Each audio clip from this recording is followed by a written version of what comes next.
Have you ever seen a millionaire break down in tears? Because a little girl called him daddy for the very first time? What if a broken car engine led to the repair of a broken family? This isn't just a story, it's a reminder that sometimes, the richest hearts come from the most shattered pasts. Where are you watching me from right now? And what time is it there? Because maybe, just maybe, this moment was meant to reach you.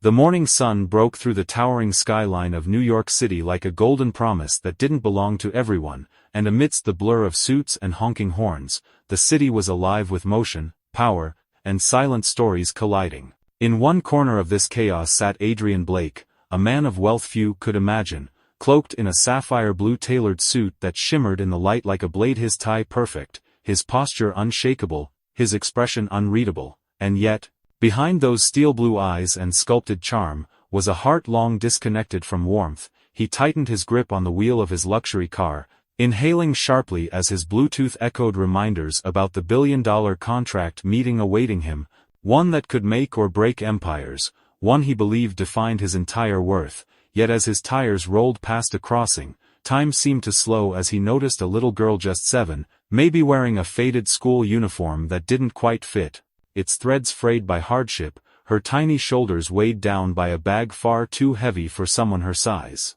Her bright blue eyes wide with desperation, innocence, and something deeper, hope, her hand raised not with entitlement, but with silent pleading, her breath visible in the cool air, cheeks red from rushing, yet she stood firm, believing someone might stop. Adrian saw her, and in that millisecond, a flicker of something he couldn't name passed across his mind, but it was quickly smothered by the layers of indifference he'd built over years of choosing boardrooms over birthdays, ambition over affection, success over softness. "Not my problem," he whispered with a coldness that echoed louder inside him than it did in the car, his voice void of emotion as he pressed the pedal, leaving the girl behind in a swirl of wind and exhaust.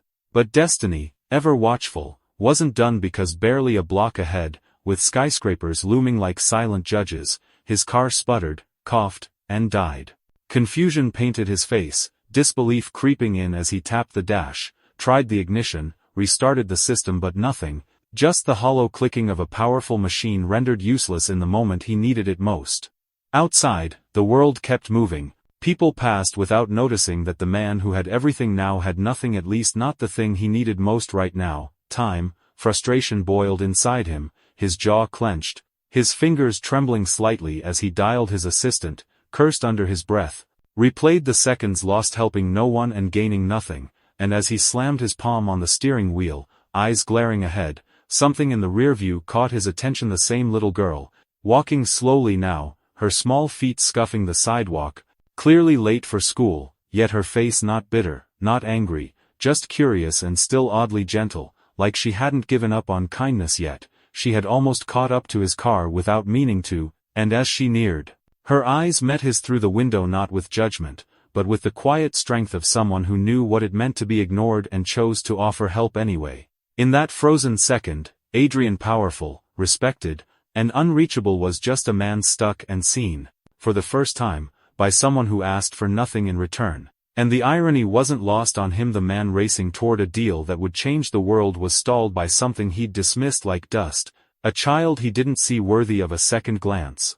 Now walking past his broken engine as if fate had drawn her to him not once, but twice, but Adrian didn't know yet that the gears of life were shifting under him, not just under the hood of his car, but beneath the weight of every choice he'd ever made, every person he'd stepped over, every call he never returned, and that today on this cold road he wasn't just about to lose a deal, he was about to find something far more valuable. Before Adrian could drown deeper in the sea of his own frustration, hands gripping the wheel like it could absorb his panic, a soft yet startlingly clear voice pierced the tension, lifting like a feather yet landing with the weight of truth.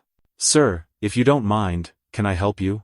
The sound wasn't harsh, wasn't demanding, it was filled with genuine concern, an offer of kindness from someone who had no reason to care. Startled, Adrian looked up with a jolt, his brows furrowed, expecting a stranger or maybe a stranger's assistant. But instead, standing just outside the driver's side window, was the same little girl, the very one he had brushed off minutes ago, her breathing shallow from the effort of catching up, cheeks pink with heat and motion, schoolbag slipping from one shoulder, his hair a bit messy from the morning wind. but her expression calm, steady, and almost disarmingly kind. For a moment, he said nothing, just stared as if the universe was mocking him, but she didn't flinch or turn away.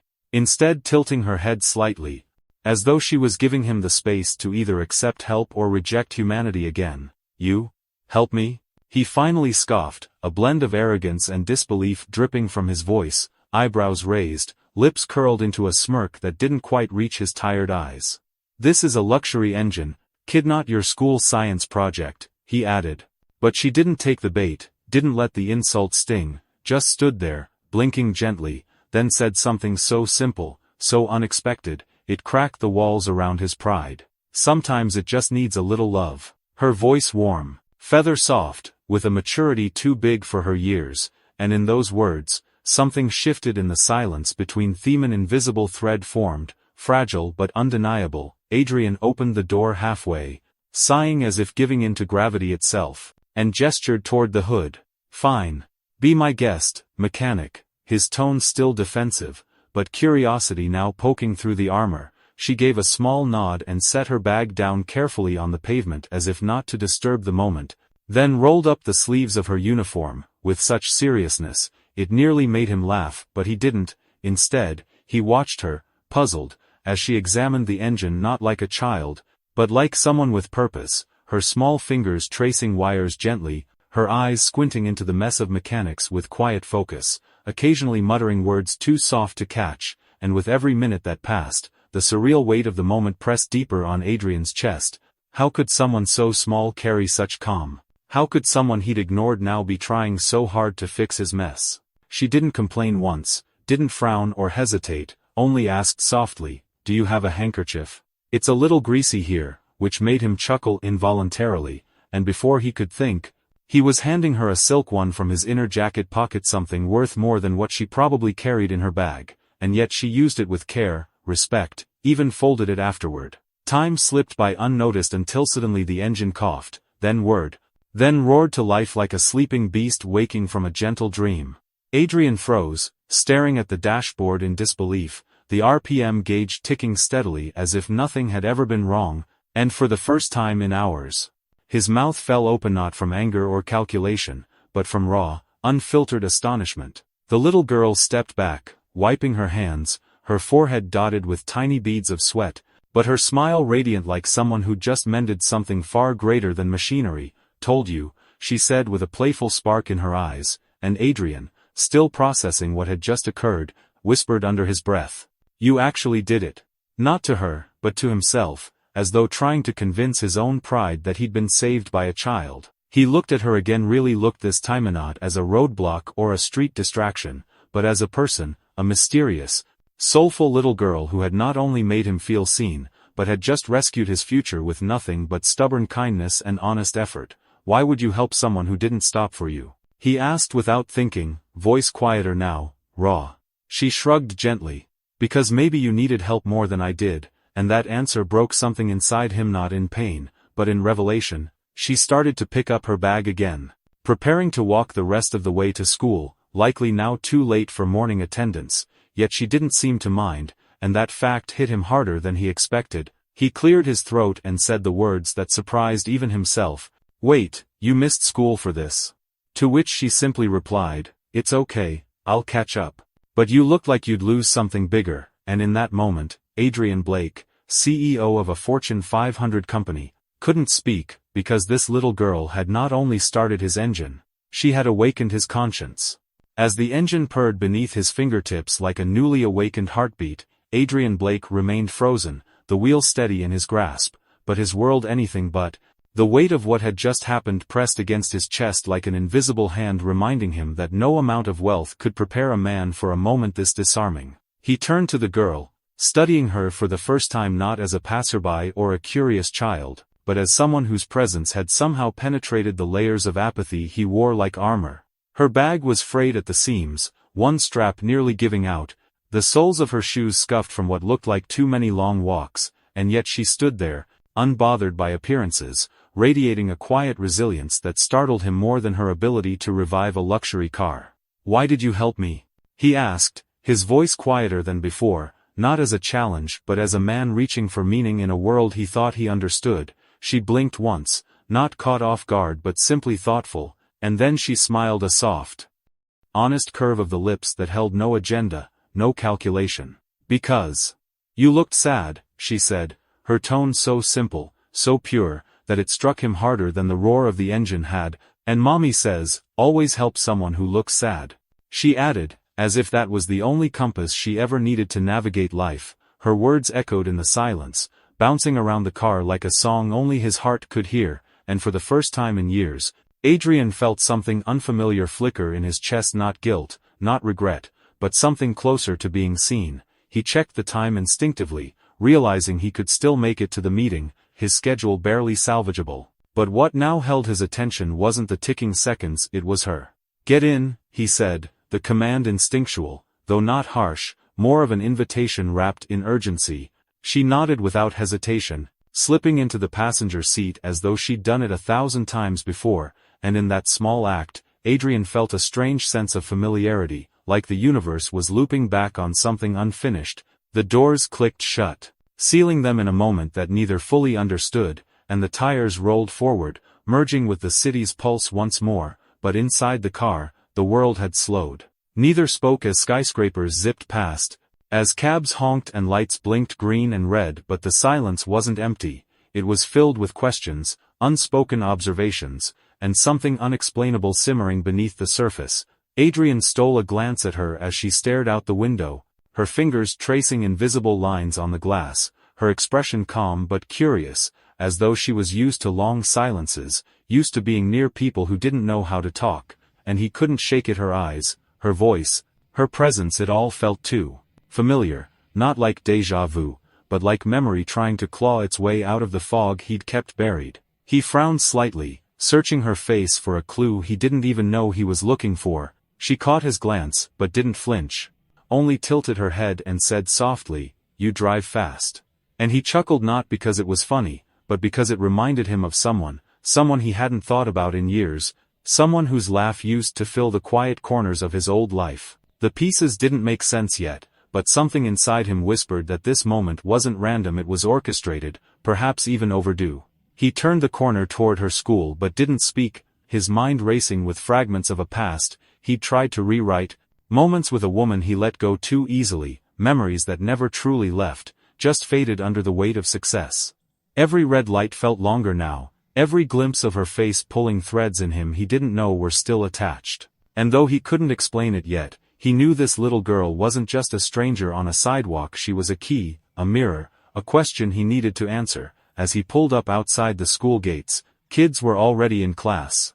And she glanced at the clock on the dashboard without concern, as if being late wasn't new, as if she was used to being overlooked. He reached for his wallet instinctively, as if to offer something in return, but stopped himself because what could money repay in a world where kindness was given without expectation? He looked at her again, really looked, and something in his chest tightened. "Who are you?" he whispered under his breath, not expecting a reply, and she smiled again, that same peaceful, knowing smile that said she didn't need to explain herself to the world. He handed her a sleek silver card from his coat pocket embossed with his personal line, a number no one outside his inner circle ever saw, and said, "If you ever need anything," his voice trailing off, not sure how to finish the sentence, not sure why it mattered so much that she had a way to reach him. She took it politely, slipping it into the pocket of her uniform without question, and opened the door with a simple, "Thank you," before stepping out into the bright morning, her small figure crossing the pavement like a beam of light fading into the ordinary world again.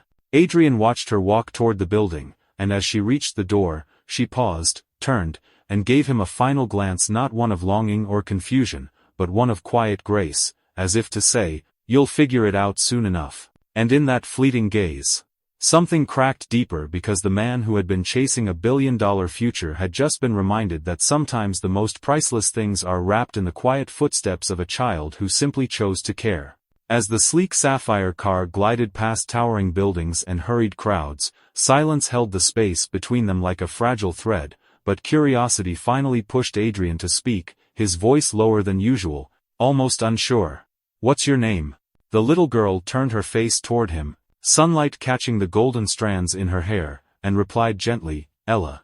With the kind of innocence that made the air feel warmer despite the city's chill. He nodded, his eyes fixed ahead, then asked more carefully, "And your father?" The pause that followed wasn't long but it was loud. Ella glanced down at her fingers resting on her lap, then out the window, and after a breath that seemed stolen from a memory, she whispered, "Mommy says, Daddy's in heaven." Adrian's grip on the wheel clenched as though her words had wrapped themselves around his chest and squeezed something inside him jolted, not just from her answer but from the sound of it, the soft acceptance in her voice that somehow made it even more heartbreaking. His throat tightened, and his jaw tensed as old ghosts began stirring from corners of his heart he thought were long sealed. The way she said, "Daddy" didn't feel like a stranger's word, it echoed, as if calling out to something buried in his soul. Ella, unaware of the storm behind his calm eyes, simply turned her attention back to the blur of buildings outside, humming a faint tune, hugging her worn-out backpack close to her chest, her legs barely reaching the floor of the luxury car. He stole a glance at her, the crooked ponytail, the tiny scrape on her cheek, the way her eyes lit up even when saying something so heavy, and for the first time in years, Adrian felt like he was sitting next to something real, something that didn't want his money, his fame, or his power. As they passed a crossing, he slowed down and reached toward the glove compartment, his fingers trembling slightly, then pulled out a small silver card, polished, engraved, something no child had ever been handed before, and as they neared the school gates, he handed it to her without looking directly into her eyes, afraid she might see through the strong exterior he always wore like armor. "If you ever need anything, anything at all, call me," he said quietly, more like a whisper to himself than an offer. Ella blinked at it, surprised, then smiled, a smile not of greed or excitement, but gratitude, the kind that wrapped itself gently around your heart and stayed there. "Thank you, mister," she said softly, tucking the card safely into her pocket as if it were gold. The car pulled up to the school gates, where crowds of children laughed and hurried in, but Ella lingered for a moment. "You're not as cold as you look," she said, grinning shyly, then opened the door and stepped out, her tiny shoes tapping the pavement like footsteps in his memory. Adrian watched her walk away, each step of hers tugging at something deeper inside him, something he couldn't quite name, something that made him feel as though a piece of him was moving farther and farther away. She paused halfway to the entrance, turned back, and waved. He forced a smile and lifted his hand, but inside, it wasn't simple. For years, people had left his life, partners, friends, even family, but never once had their leaving left behind this ache. He sat frozen, watching the girl with the blue ribbon in her hair disappear into the crowd of uniforms and backpacks, and suddenly the hum of the engine didn't feel powerful anymore. It felt distant, like background noise in a moment that mattered far more than any meeting. The world outside continued, honking cars, rushing parents, noisy children, but inside his car, everything had gone still. He leaned back in his seat and exhaled sharply, eyes fixed on the school gate, as if hoping she'd turn around again, even though she didn't. Something was wrong, not with the girl, but with the feeling she left behind. It wasn't just sadness. It was recognition. That fragile sense that you've just touched something familiar from a life you've forgotten. Adrian started the engine again, but his mind wasn't on the road, it was in the past, rewinding through timelines he had erased. Voices he had silenced, promises broken in boardrooms and bedrooms, and one photo he hadn't looked at in years, a photo with eyes just like Ella's.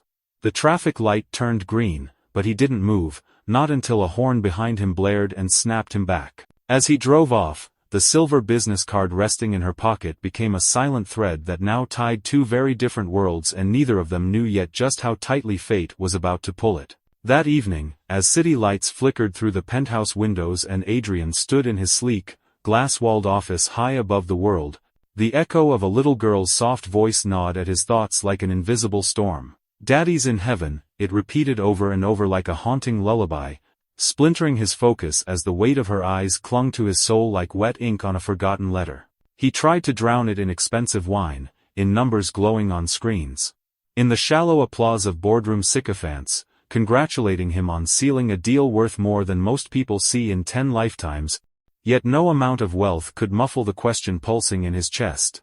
Who is she? Ella, with her unruly brown hair, scraped knees, and that broken backpack, had walked right into his world like a whisper from a past he'd tried to bury beneath glass towers and iron ambition. He leaned against his desk, eyes fixed on nothing, and suddenly he saw her again, not the girl, but her mother, Sophie, that fiery woman with ocean blue eyes and laughter that once filled this same apartment before it became a museum of silence, a woman he pushed away in a moment of pride, whose trembling hands and tear-streaked face haunted him the night she walked out with nothing but a suitcase and swelling belly. "I don't need your money," she had cried, "I need your heart." But his heart was barricaded behind walls of ego and legacy, and he watched her leave thinking she'd come back, but she never did, and now, years later, a child with Sophie's eyes and his chin had reignited a fire that had never truly died. Pacing restlessly, he rummaged through his desk until he found the old photo, faded, folded, and creased, a memory pressed in time. Sophie smiling in the sunlight, her hands protectively over her stomach, taken just weeks before she vanished. Adrian's knees gave out beneath him as he collapsed onto the leather chair. The weight of his mistakes collapsing too, heavier than gold, crueler than truth, and all at once, the threads of logic unraveled. Ella's kindness, her instinct to help, her quiet confidence, her eyes that blinked exactly like Sophie's when holding back tears. It couldn't be coincidence. His pulse raced as he opened his laptop, fingers trembling as he typed in every local school within a 10-mile radius, searching through pages of names, admin contacts, trying to remember the crest on her school badge, or the color of her uniform. Nothing satisfied the ache clawing through him. So he shut the screen and stared at his trembling hands. What if I already met my daughter and let her walk away? The thought nearly broke him. Tears he hadn't allowed himself in a decade brimmed but didn't fall, pride still fencing in his vulnerability, yet guilt hammered harder, breaking past defenses with every flashback of Sophie's last words, her silent plea, and the terrifying possibility that she never stopped loving him. She just gave up waiting. Adrian pulled out the silver card he had given Ella, wondering if she still had it, wondering if she had shown it to her mother, wondering if Sophie now knew he was still alive. Did she fear him? Hate him? Did she tell Ella stories of a cruel man who chose fortune over family? Or did she keep his memory warm like a fairy tale for a daughter who never knew her father's face? His head spun with regrets, each heavier than the last, and he realized that all the empire he'd built had turned to dust in the shadow of a little girl's innocent smile. Walking to the window, he looked down at the pulsing city beneath him and, for the first time in years, felt utterly small, like a ghost floating above the life he never dared to live. Was this what success felt like? Loneliness dressed in luxury, silence echoing off polished marble. The wind rustled against the windows, and in that faint sound he imagined Sophie's voice, gentle and wounded. "You never came after me." And now, with a girl who might carry his blood walking alone in the world, Adrian knew he couldn't rest until he knew the truth, because if Ella was his daughter, then he had missed years he would never get back. First steps, first words, birthday candles, scraped knees, bedtime stories, and no amount of remorse could ever rewind time, but maybe, just maybe, he could still show up for what mattered now. His eyes burned as he whispered into the empty room. "Sophie, did you keep me from her? Or did I lose both of you the day I let you go?" And somewhere deep inside that broken man in a tailored suit, the walls began to crack, letting something ancient and aching slip through. The desperate longing of a father who might have just found his reason to begin again. Adrian stood in front of the modest apartment door, his pulse louder than his thoughts, his knuckles inches from the wood yet paralyzed by doubt, fear, and the ghost of a love he thought he'd buried beneath corporate skyscrapers and ruthless ambition. The door creaked open slowly before he could summon the courage to knock, revealing not Ella but her, Sophie, older now, her once fiery auburn hair tied in a loose bun, her face pale and thinner but undeniably hers, and when her eyes met his, time fractured as if the years had never passed, as if the heartbreak had only happened yesterday. Her expression froze, hand tightening on the doorframe, lips parting with a breathless, "Adrian," like a name she hadn't dared say aloud in years, and his voice cracked, barely a whisper, "Sophie, is it really you?" But before she could answer, a small voice came from inside the apartment. "Mommy? Who's at the door?" And Adrian felt his knees weaken, the sound piercing through his chest like a memory returned to life, the same voice that had calmed him in the car, the same eyes that stared up at him with kindness and mystery. His daughter, the child he never knew he had. Sophie's gaze darted behind her anxiously, then stepped outside, gently closing the door behind her, her hands trembling as she whispered, Why are you here, Adrian? But he could hardly speak, his throat burning. Is she mine? And Sophie looked away, blinking rapidly, as if choosing between protecting the past or revealing a truth long buried, before finally nodding, slowly, as if the weight of that truth could shatter her right there. Yes. She's yours. And in that moment the ground beneath Adrian seemed to vanish. The years of success, money, suits and power meant nothing, because nothing could fill the aching void of a child's first steps, first words, birthdays, tears, moments he missed while chasing something he never truly wanted. He pressed a hand over his chest, trying to calm the tremble. Why didn't you tell me? But Sophie's voice cracked, defensive yet broken. Because you chose ambition, you said there was no room for family in your empire. And he flinched, remembering those cruel words, that cold goodbye, the door he slammed when she cried and begged him to stay, pregnant and terrified. Silence fell like rain between them until he finally whispered, "You're right, I was a coward." And for the first time in years, his tears came freely, streaking down a face always taught to hide emotion, always trained to appear untouchable. Sophie looked away, pain flickering in her eyes, arms crossed as if holding herself together. I raised her alone. Every school fee, every doctor's visit, every tear without a penny from you, and guilt crushed him under its weight. I don't want to take anything. I just want to know her, he said desperately. I want to make it right. Please. But Sophie shook her head, unsure, wounded too deeply. Trust shattered too long ago to be mended with words alone. She doesn't even know who you are, she whispered. She thinks her daddy's in heaven because I didn't want her to feel abandoned. I didn't want her to hate you. And Adrian's chest caved with that truth, his image so polished in the business world, yet so tainted in this tiny apartment where love lived without him. He reached slowly into his coat, pulling out the same silver card he gave Ella that morning. She saved me today. And she doesn't even know what she saved. He said, voice trembling. Let me meet her again, as a friend, if nothing else. And Sophie searched his eyes, as if testing for the man she once loved, the one hidden beneath the suit and scars of success, before finally sighing, stepping aside, just enough to say, you can come in. But one mistake, Adrian, and you leave forever. And as he stepped through that doorway, the weight of his empire felt lighter than the fragile hope that maybe, just maybe, he could become the man he should have been all along, not a billionaire, but a father. The door creaked open slowly, and time seemed to fracture as Adrian stood face to face with the ghost of his past. Sophie, standing in the warm glow of the porch light, her hair slightly messier, her face a little wearier, but her eyes the same soft ocean blue held the weight of 1,000 unspoken words. For a heartbeat, neither moved. Then her breath caught. Adrian, she said, her voice trembling like a piano key struck after years of silence. His knees weakened under the weight of her voice, but he held himself steady. Her presence was too real to be a dream, too raw to be a memory. His lips quivered as he stared at her, drinking in the years he'd lost, the moments never lived, the family never built. She's mine, isn't she? He finally asked, not as a CEO used to getting answers, but as a broken man seeking truth. Sophie's jaw clenched as tears surfaced. You left us, she whispered, not with hate, but unbearable hurt. I begged you to listen. I pleaded for you to choose us. But your throne, your boardrooms, your ego, they came first. Adrian staggered backward, as if the truth was a bullet-piercing armor he no longer had. I didn't know, he gasped, his voice hollow, cracking beneath years of regret. I would have given up everything. I would have walked away from all of it. His knees gave in, and he collapsed to the ground, unable to carry the weight of lost time. From inside the house, small footsteps approached. A voice, innocent and curious, cut through the dense air like sunlight. Mommy? Is that the man whose car I fixed?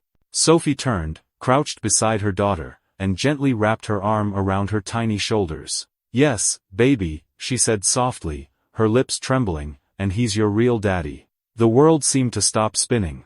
The autumn wind quieted, the sounds of the street faded, and all that remained was the sound of Ella's small gasp and Adrian's choked breath. He lifted his face, tears carving rivers down his cheeks as he extended his arms with shaking hands. Ella blinked, unsure, but something in her heart already knew, already believed. With a tiny nod, she stepped forward. Then she ran. She crashed into his arms like a wave that had waited her whole life to return to shore. He clutched her tightly, burying his face in her hair, sobbing not from pain but from the release of years of silence, of wondering what might have been. Sophie stood back, her hand covering her mouth, torn between heartbreak and healing, watching the man she once loved holding the child he never got to meet. Adrian pulled back just enough to look into Ella's face. "I'm so sorry," he whispered. "For every day I wasn't there to see you grow, to tie your laces, to read you bedtime stories." Ella nodded quietly, wiping his tears with her tiny hand, then laid her head on his shoulder. "It's okay," she said gently, "Mommy told me you'd find us one day." Adrian closed his eyes, clinging to her as if she were the only thing that could mend the shattered pieces of his soul. Sophie stepped down onto the porch, arms crossed, not coldly, but protectively. "Why now, Adrian? Why come back after all this time?" He looked up, still holding Ella close. "Because I saw her," he said. "I didn't know who she was. But she looked at me. And it felt like Sophie was looking at me again." Sophie's breath caught, her heart pounding. "I never married," she confessed quietly. "I couldn't. No one else ever felt like home." Adrian's eyes widened as his heart slammed against his ribs. "I never stopped loving you," he murmured. She blinked rapidly, the floodgate of old feelings threatening to open. "Love means showing up," she said. "Love means staying." Adrian nodded, ashamed, but more alive than he had felt in years. "Let me make it right," he begged. "Not just for Ella. For us. For everything we lost." Ella looked between them, sensing something deep, something she didn't fully understand but could feel. "Can we be a family now?" she asked softly. Adrian and Sophie locked eyes. The pain, the anger, the love, it all swirled together in one agonizing, beautiful moment. Sophie stepped forward, slowly, cautiously, like approaching a fragile flame. "I don't know if I can trust you again," she said honestly. "But I want to." Adrian stood, still holding Ella, and gently reached for Sophie's hand. She hesitated. Then let him. Fingers met like puzzle pieces that had been apart too long. A quiet promise hung in the air, not of perfection, but of trying. As the sun dipped behind the trees and dusk kissed the quiet neighborhood, one broken man, one weary woman, and one innocent girl stood together, three pieces of a story that was finally writing itself again. In that single heartbeat where Ella's tiny arms wrapped around Adrian's trembling frame, something shattered inside him. A wall that had taken years of pride, power, and cold ambition to build collapsed like glass. Under the weight of truth. She smelled like sunlight and crayons, her little fingers digging into his shoulders as if they'd known him forever, and in that warmth, he felt every lost birthday, every missed bedtime story, every drawing he never hung on a fridge, crashing into him like waves of regret, but in her innocent voice as she whispered, "Daddy." He felt the flicker of a second chance. Sophie stood quietly, her hands shaking as she wiped tears from cheeks that had long forgotten joy, and Adrian looked up from his knees, cradling their daughter like a sacred promise, whispering, "I missed your whole life, but if you let me, I'll spend forever making it right," and in her gaze, there was no blame, only a deep, weary sorrow that had fought too long alone. Sophie stepped forward, her voice breaking. "I never wanted to keep her from you. But you were so lost in your world, unreachable." And Adrian, eyes rimmed red, replied softly, "I was blinded by success. I thought I had time. I thought I had everything, but I had nothing without you, without her." And then he looked at Ella, now sitting between them on the floor, playing with the button of his coat like it was the most natural thing, and he knew no boardroom, no penthouse suite, no billion-dollar deal could ever replace the sound of her laughter. Sophie nodded slowly, pain etched in every line of her face, and whispered. She always asked where her daddy was. I told her he was in heaven because I didn't know if the man I loved still existed. And Adrian lowered his head, shame burning through his spine, before saying, "Let me prove I still do," and Sophie didn't answer with words but stepped aside and let him in, not just through the door, but into the fragments of the life they could have had, now begging to be rebuilt. That evening, he didn't return to his glass-walled mansion or the dinner he had scheduled with a foreign minister. He turned off his phone, removed his Rolex, and sat cross-legged on a pink beanbag beside Ella's tiny desk, helping her solve math problems that had more value than any spreadsheet he'd ever read. She laughed when he got a simple answer wrong, sticking her tongue out, and he laughed too, truly laughed. Not the kind that echoed through boardrooms, but the kind that healed wounds, and when she handed him a hairbrush and said, "Daddy, can you help me make 2 ponytails?" He didn't hesitate, his fingers clumsy, trembling with awe as he brushed through her silky hair with the same care he once reserved for signing mergers, every strand a thread stitching his broken heart together. Sophie stood in the doorway, arms crossed. Not with judgment but stunned silence, watching the man she thought had vanished forever transform before her very eyes, not by magic, but by love, raw and real. Adrian later sat on the floor, leaning against the wall, as Ella climbed into his lap and read a bedtime book in a sleepy whisper, each word melting deeper into his soul, and as her eyes fluttered shut mid-sentence, he looked at Sophie with silent gratitude and whispered, "She's perfect. You raised her beautifully," and Sophie replied, "She is who she is because I had to be both mother and father, but now maybe she doesn't have to miss one of them anymore," and the weight of that struck him harder than any market crash he'd ever feared. Later that night, when Sophie brought him a blanket for the couch, he didn't ask for comfort, that had already been given a piece of heaven, and as he lay staring at the ceiling of the modest living room, he realized it was more magnificent than his gilded ceilings back home. He could still hear Ella's soft breathing from the bedroom and smell the faint lavender scent of her pajamas on his shirt collar, and in that silence, filled not with loneliness but with presence, Adrian closed his eyes with a peace he hadn't known since the day Sophie left his life. He hadn't earned forgiveness, not yet, but he had been given a door to walk through, and with every beat of his heart, he vowed never to waste another moment of the life he was just beginning to reclaim, not as a CEO, not as a billionaire, but as a father.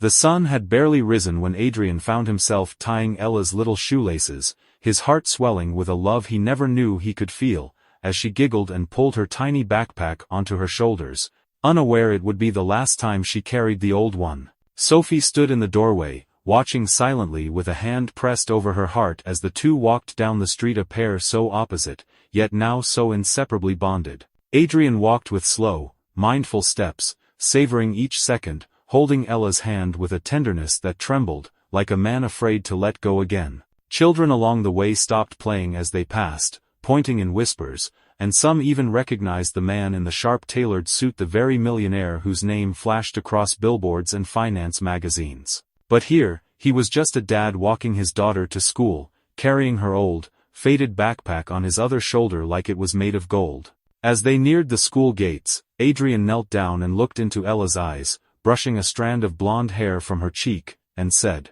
"You make me brave, sweetheart." She blushed, smiled wide, and whispered back, "You smell like cologne and pancakes."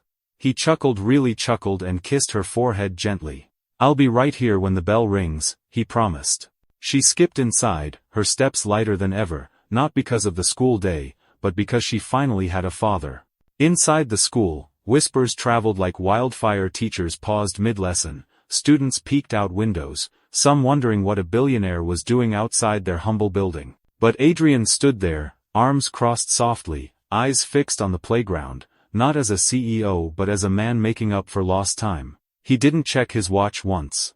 When school let out, Ella ran into his arms so fast her little shoes nearly slipped, and he caught her mid-air, spinning her gently like he'd done it forever. Then came the surprise. He opened the car trunk to reveal a brand new backpack in her favorite pink and blue colors, her name stitched in gold, along with new pencils, crayons, and books that smelled like promise.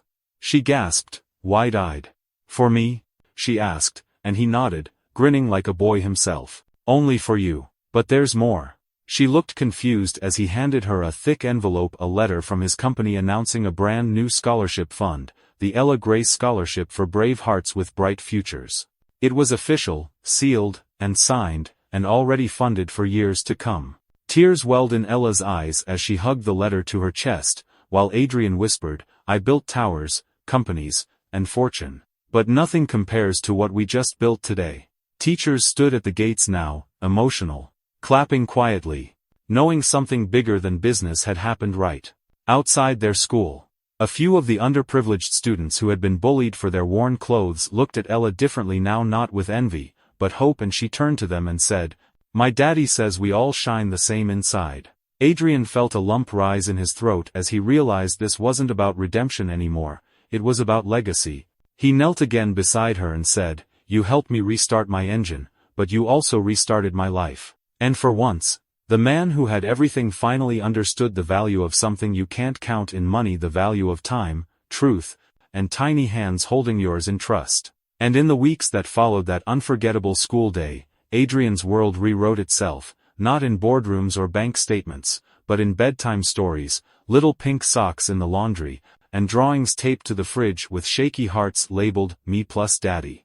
No longer driven by deadlines or quarterly reports, he was driven by laughter echoing down modest hallways, and the sound of Ella humming as she brushed her teeth. His greatest promotion wasn't to CEO, but to Dad, spoken with sleepy joy as she wrapped her arms around his neck each night. Gone were the designer suits, replaced by pancake batter-stained t-shirts and a pair of sneakers Ella made him buy because they made him look like a real dad, and he wore them like they were made of gold. He sat in school assemblies where he was no longer the most powerful man in the room, just the proudest, cheering too loudly when Ella waved from stage, his voice cracking with emotion as Sophie leaned in and whispered, "She's so happy now." And he simply nodded, overcome, because no words could capture the gratitude pouring through his veins. The mansion sat empty most days. Adrian chose a smaller place near Ella's school, where he could be there in minutes, where mornings started with toast shaped like hearts and evenings ended with stargazing from their little balcony. Ella pointing out constellations and naming them things like, Daddy's hug, and, Mommy's smile. Sophie, once distant and guarded, now smiled at him in ways that reminded him of younger days, of the love they'd buried beneath ambition and misunderstandings, now carefully unearthed by the tiny hands of a daughter who simply wanted them whole again. On weekends, they painted birdhouses and volunteered at shelters, Adrian investing in programs for single mothers, speaking publicly about his journey from blindness to clarity, standing not as a titan of industry, but as a man humbled by a child's love, declaring, "Success means nothing if you come home to silence." On the day of the father-daughter dance, Ella burst into their living room in a sparkly blue dress, shouting, "You better dance this time." And Adrian, in a wrinkled button-down and a tie she picked out, bowed and said, "May I have this dance forever?" And she giggled, spinning into his arms. At school, parents watched as the once untouchable millionaire spun slowly under glittering lights, his eyes never leaving the one who saved him. "Daddy," she whispered as they swayed. "I'm glad your car broke that day," and Adrian's breath caught, his soul folding inward, tears slipping down his cheeks as he held her closer and whispered, "So am I, baby, that broken engine fixed everything inside me." From across the room, Sophie stood with a camera, but her hands trembled too much to take the photo. She simply stared, tears streaming, because that moment was too sacred to capture, too full of love and healing to be confined to pixels. Later that night, they returned home, not to marble floors or glittering chandeliers, but to warmth, to burnt cookies, to laughter bouncing off modest walls, and as Ella slept, curled between them on the couch mid-movie, Adrian looked at Sophie, eyes soft, voice quiet. "I was so blind. I almost lost both of you forever." Sophie reached over, brushing hair from his brow, replying, "But you came back. That's what matters." In that silence, forgiveness bloomed not as an instant event, but as a gentle unfolding, built in shared effort, slow trust, and the constancy of his presence. The next morning, Adrian woke up not to alarms or meetings, but to Ella bouncing on the bed, waving a handmade card that read, "Best Daddy Ever," drawn in crayons and heart stickers. His voice cracked as he pulled her close and said, "I don't deserve this, but I'll never stop earning it." And he meant it. Every step forward, every bedtime kiss, every scraped knee rescue and rainy day cuddle was his quiet vow to never be the man who walked away again. In the final chapter of the story no one saw coming, from a cold, unreachable tycoon to a man who carried lunchboxes and danced to lullabies, Adrian Blake found something no empire could ever buy. A family stitched back together by love, forgiveness, and a little girl who believed broken things could be made beautiful again.